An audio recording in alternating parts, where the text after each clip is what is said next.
in the blog post. Today, we will cover these few points: cashless payment, GrabPay, NLB mobile, mirror your smartphone, and all this. I will talk in details. Just for those who missed the first session, this is some of the things I recommend seniors to get involved with.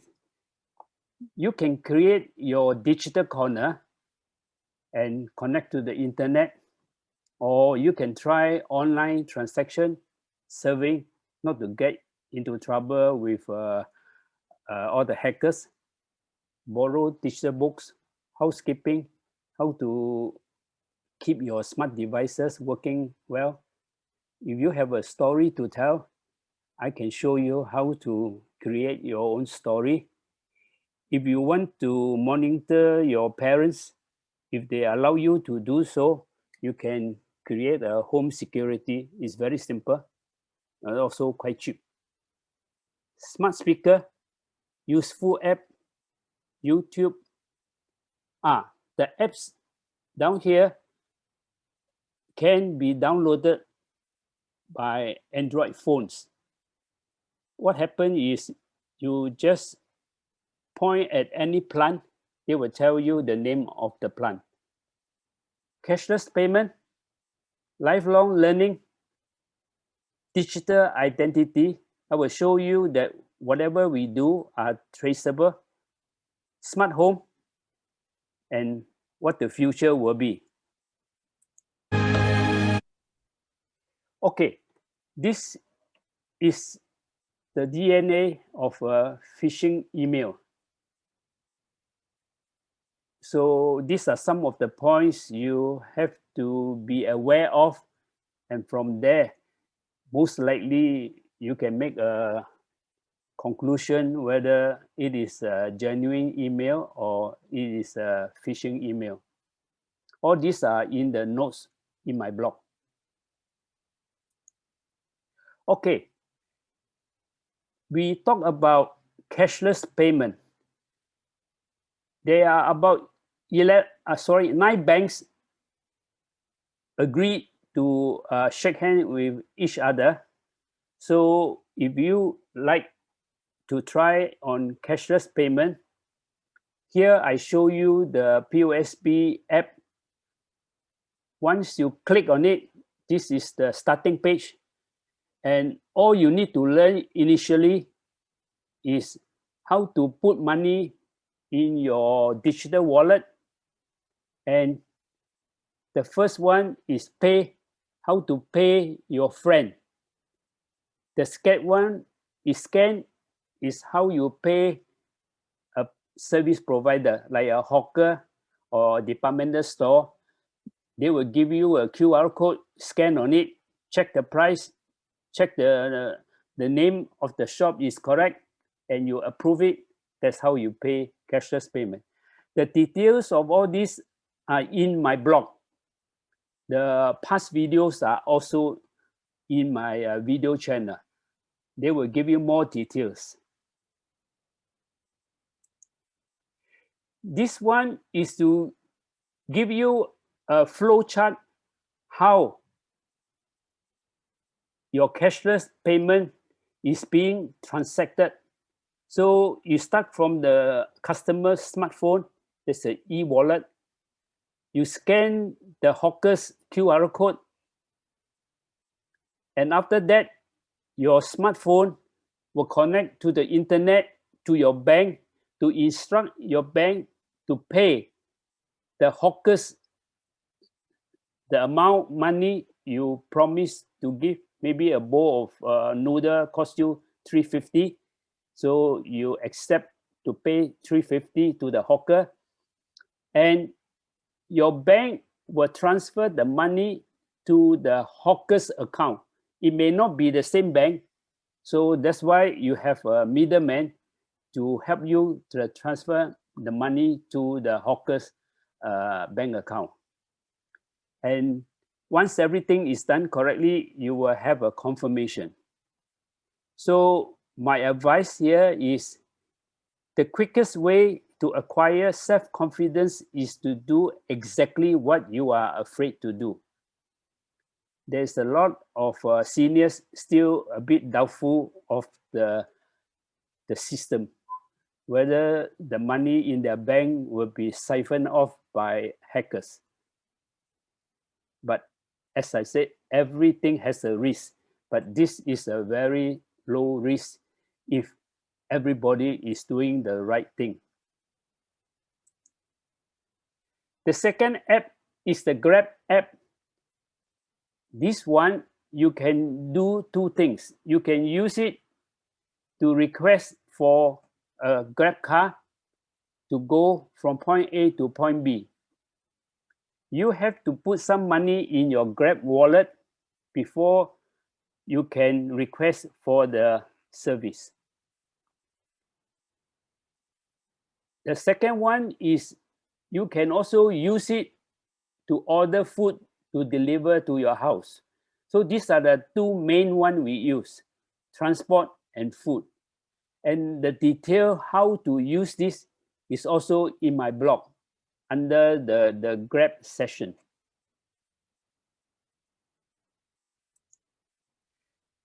Now, the library has updated and enhanced their mobile app. So it's almost the same, but the friendliness in using it has improved quite a lot. So for people who want to know which program to join, all you need to do is to download the app. You press the app one time, you will come to this page and zero in on the word program. And once you go to program, they will list to you normally about a month in advance what are the events available. So from there, you can decide and register whichever one you would wish to attend. You can also use this app to scan a code on the book.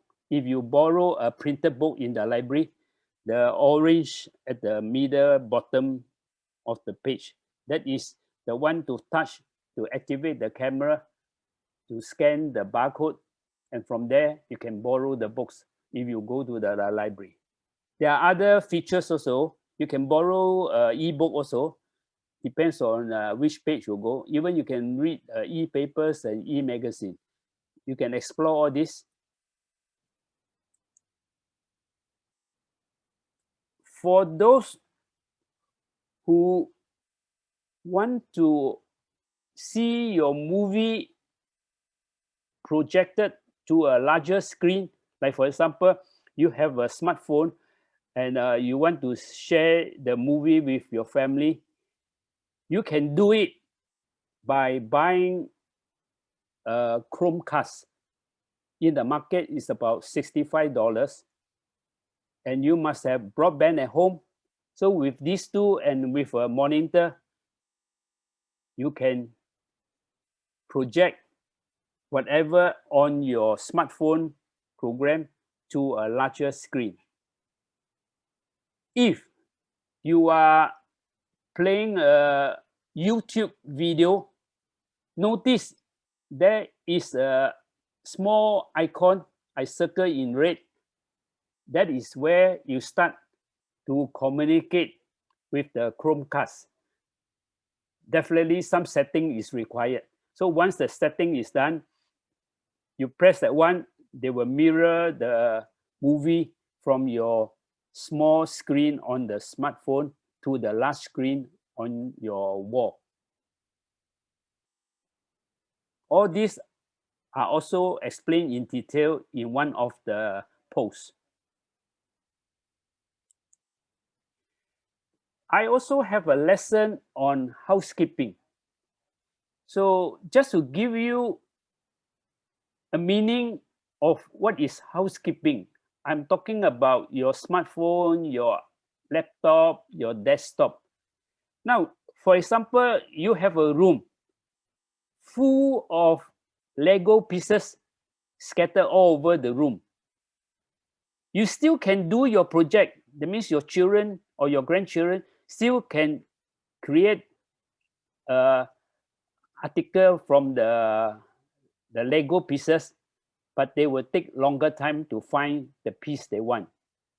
If they tidy up the room, put all the similar pieces in one location, they will do the job faster. This is the same meaning with a smart device. If you do regular maintenance, your smartphone will work properly and smoothly. So the details how to get it done is all in the past recording. So here, I always ask you all to ask yourself 3 words: why, how, and if. Why is to understand the problem. Why my smart device is running so slow? You learn about it, so that will remove fear. How is to learn the skill. Either you attend a course or you ask somebody who know. That is lifelong learning. How can I improve the situation? If is the consequence. If you have more than 1,000 pictures in your smartphone, if you do nothing about it, what will happen if one day your smartphone can't even turn on? So you may lose all your data memories. So how to upkeep and ensure that all your valuable photos are not lost. So all these are explained in the session that we talk about housekeeping.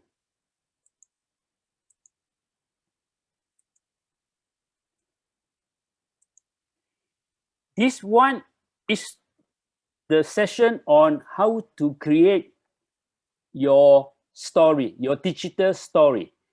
So I mentioned here that you can use 3 programs, actually 4 programs. One is the Microsoft PowerPoint. One is the Apple Keynote. Keynote is similar to PowerPoint. One is the Windows Movie Maker.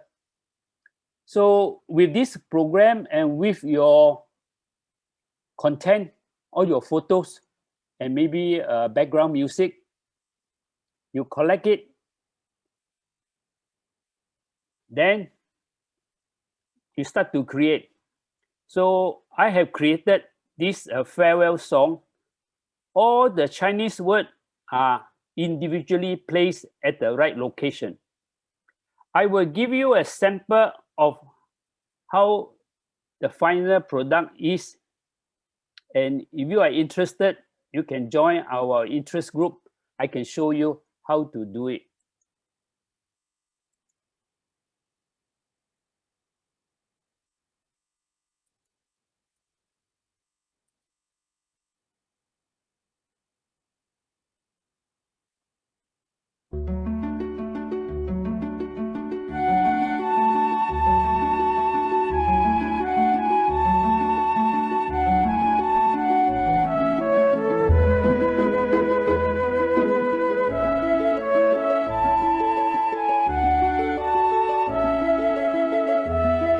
The words are one by one put on the screen.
Okay, let's just give you a sample of it. Interested, you can meet up with us. We can show you how to do it. Okay, the next topic is, just now I mentioned you have a lot of picture in your smartphone. If you are using Windows 10 on your laptop or desktop, there are two ways you can do it without any program. The first way, you see, when you buy a smartphone, they always give you a cable. So that is the cable you require. One of the end is the USB socket. So what you do is you connect the USB socket to the laptop or to the desktop. And the first method is you look for the photo icon. When you press the window key on your keyboard, the photo icon looks like that. You click on it, that is step one. Then step two, you will come to this page. There is a word import on top.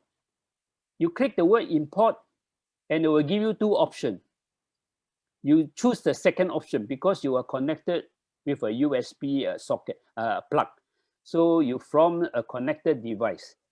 So once you click on the second one, all the photos on your smart device will appear on your laptop or desktop. And you have a choice whether to download everyone or selectively download a few. Remember, you are not deleting the photo from your smartphone. You are actually making a copy to place it in your laptop or desktop. So after everything confirmed is in your laptop or desktop, then you can delete away from your smartphone and start to take a new set of photos. This is the first method. The second method, you don't need the photo icon. You still connect to the laptop or desktop with the USB socket. Then you go to your File Explorer. You will see this icon on your File Explorer. So mine is the Apple phone, so you will have an Apple iPhone icon there. If yours is Android, you will have an Android icon there. So that is actually considered as an external drive. It's something like you put an external drive on your beside your laptop or desktop. You click on it, and the process is exactly the same as an external drive. Copy and paste. So you can highlight all the pictures you have on your smartphone. You do copy, then you create a folder in your laptop or desktop to paste it. Remember, I use the word copy. I don't use the word cut and paste. The reason is because in case you make a mistake, you still have the original in your smart device. So you copy and paste, check everything is in order, then you delete whatever is in your smartphone for a new set of photographs. And all these are also described in detail in the session on, I think, storage in one of the past sessions. Now, come to social media. I also have a session on it on Facebook. I only have 3 points to recommend you all to be aware of it. One is when you use social media, please use it in a smart way and respectful digital citizen way. And sometimes some people that want to talk to you, you don't know them, so you have to learn critical thinking. What is that person trying to do? And these are considered scams and all these things you have to learn. So in my first session of this digital literacy, I also give you some hints how to detect scams. And to detect fake news and videos, this one, my best advice is you join our interest group and share whatever you have doubt. And that's where we learn together. Because whatever you ask, the whole group knows about your question, what you ask. And whatever I answer you, the whole group knows my thinking of why this one is fake and where are the evidence that is fake. Then from there, we start to learn together. So how to detect fake news and fake videos is through experience. It's very hard to write down the rules, but there are some guidelines also in my past session on this topic. So on this right-hand corner, this is the normal way people use the different platform. They use the word P to explain. So if you ask me, the most effective social media is Twitter. I give you one example. Assuming I'm a journalist, I have a journalist friend in Japan or in England. Something very serious happened in Singapore. Either some VIP did something or the country has something. What all I need to do is to tell my friend in Japan by Twitter, instant, immediate. So they get the instant news even before other people. So all these news media, once they get this information, the boss will decide whether they want to dispatch a journalist to their country to get firsthand all the details of the happening. So that is how it works. Facebook, YouTube, all these are a bit, take your time to learn, I know, but Twitter is a very good way to inform whoever they are in the world what is happening in the country you are living in.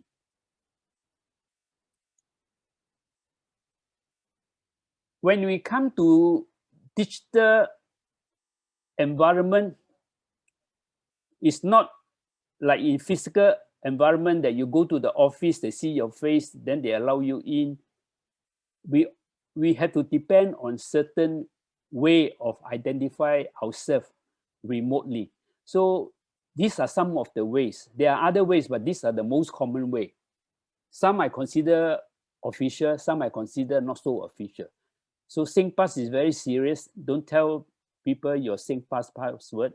Mobile number is also very official. You know when you have to do a transaction, either Visa card payment or what, you notice the company will ping you on a mobile phone for a certain code. Then from there, you enter the code, then the process, the transaction is approved. So these are all very important process. So when a scammer asks you what is the OTP, please don't tell them. That is your last resort to protect yourself for your own interest. If not, they will share some of your money. Another point I want to raise is we have been saying that everything we do are free account, free from Gmail, other thing. But technically speaking, it's not free. Whatever we do in the internet are being collected by the service provider. And this, we call it big data. And from there, they will sell your data to whoever who want to buy it. Say, for example, if I'm a person selling a certain product, I need to know who shall I tell. Hopefully they will buy my product. So how do you know who will buy my product? Is to check their lifestyle, check the way they talk and all these things. So I will go to Google and say, look, can you provide me a link that I can check all your customer, what they talk and what our lifestyle they are. Then from there, I do a selective advertising, because selective advertising is more reliable and more successful. So that's how Google earn their money. There are other ways also. They allow advertisement and all that thing. So remember, whatever we do, we have no choice. We have to give some of our personal data to them. And also through AI, they can even help the advertiser to narrow down the probability of this group of people buying my product. So all these things can be done. How can I become a responsible digital citizen? So these are my guidelines. So connect with others, responsibility. Help your community if you have something to share. You notice, I think you also experience that if you have a Facebook account, somebody posts something very, very knowledgeable, very useful, you learn something. You notice most of them either say thank you or noted or that, but these are not contribution. This is just a reaction that they appreciate what you have done. But we would like whoever who read it to give their angle of view. Then from there, we learn from each other. So this is how a society can progress. Why some society can progress faster than others is because how they interact with each other to learn from each other. If only one person learn, the other person give, say one giver, then you have learner, then you only learn so much from the giver. But if the giver can also get feedback, then he can think of it in another angle. Then he also learn as a giver, also learn something from the receiver. So all this is all through how we share our lifestyle with others in a group chat.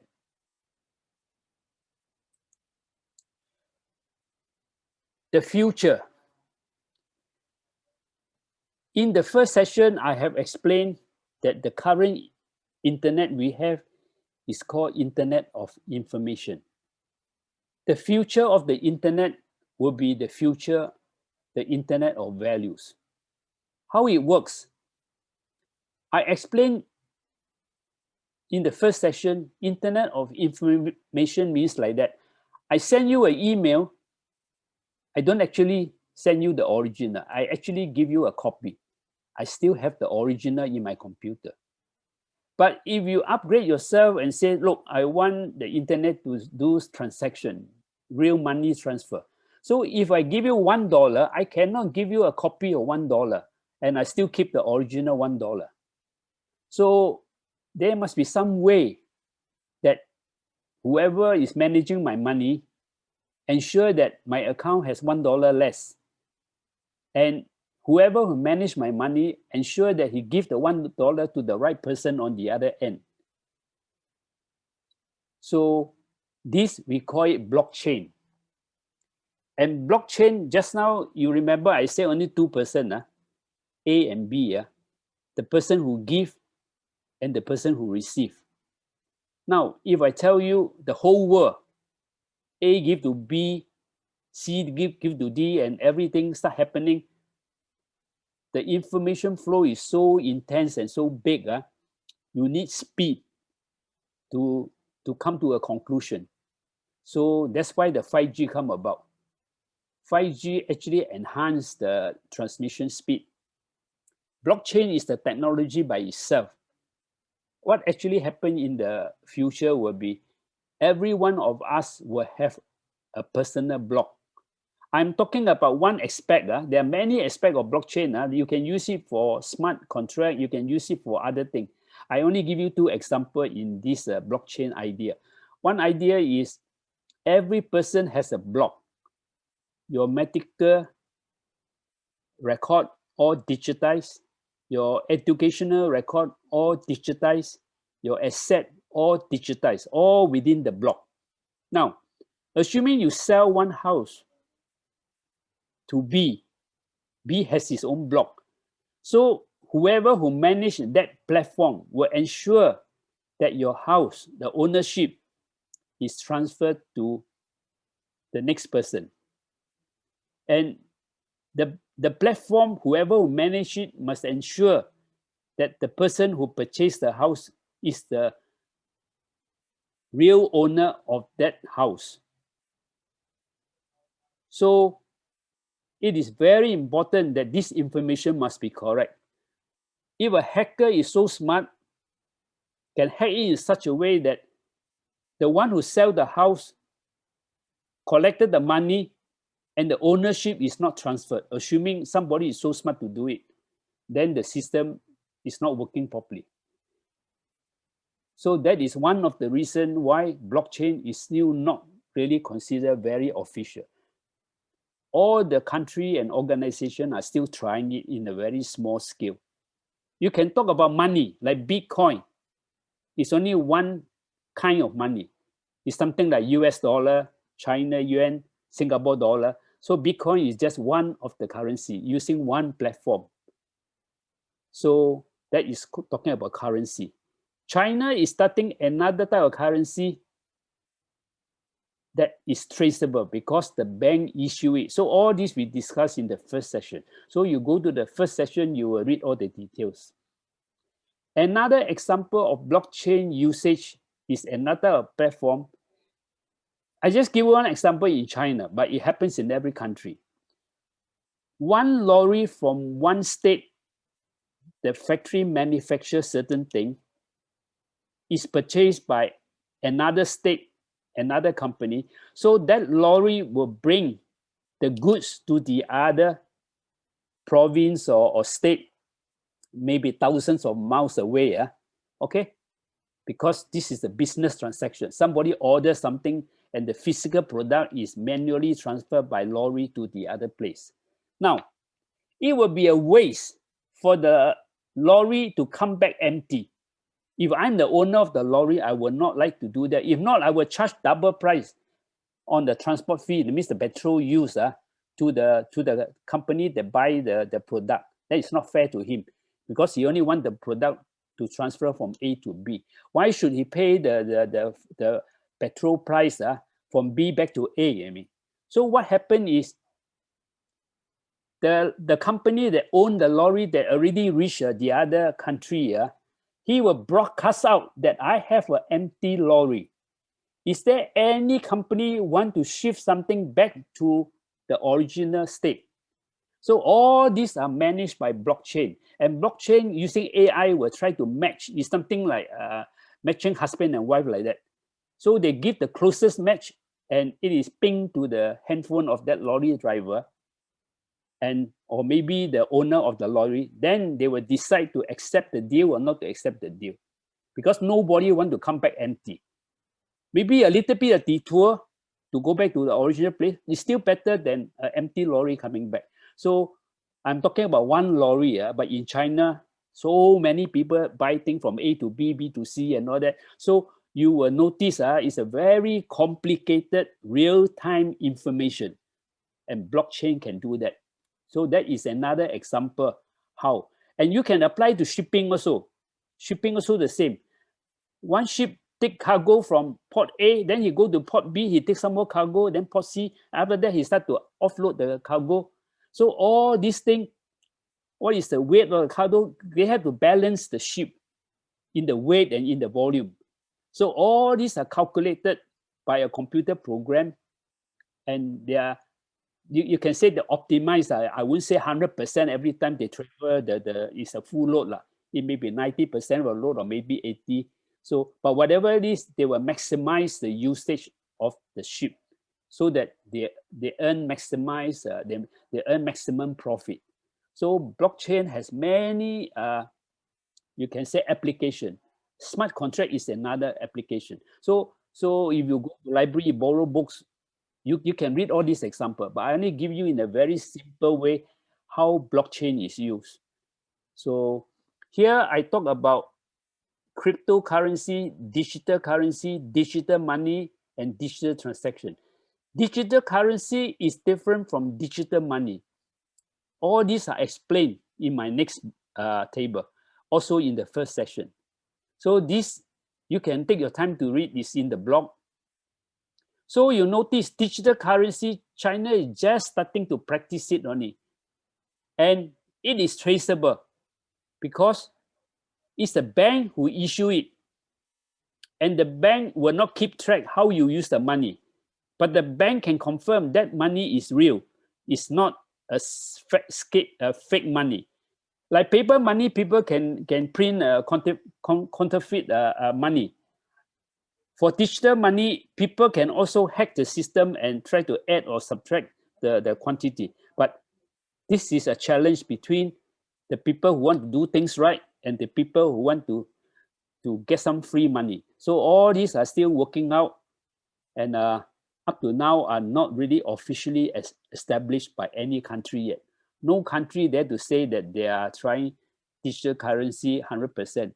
China is say slow down. They're trying in a very low scale, trying to learn the system, whether is it safe or not safe for hackers to disturb the system. So all this we are talking about platform, blockchain platform, 5G transmission speed. For those who want to see past video, You can go to this web address, or you can just go to Google and type the word Faber Lodge. You will see all my past topic recorded by the library and nicely uploaded in a session by session form. If you like it, you can click be a subscriber. Then every time I upload one, you will get notified. Okay, I have a community interest group. So for those who are interested, you look for this icon, just a housing estate business district. At the present moment, I have 131 members. And here what we do, as I mentioned just now, we share our questions, we share our answers. And anything of interest, I will try to post it to share with you, but mainly related to IT, but sometimes not on IT, on other things, but it's good for us to know. So that is how, but to be fair to me, please don't only click the word join, because you click the word join and you put to me Mary Tan. I don't know Mary Tan is a male or female, because when you play with internet, anything can happen. So normally I request certain introduction. So please introduce yourself, especially your full name and your mobile number. Without this, I cannot accept you to be a member. So I think, and if you have clarification or something to ask me, you can use this email address. This is also in the blog. Or if you wish, you can supply your information through this email address also can. So that's all.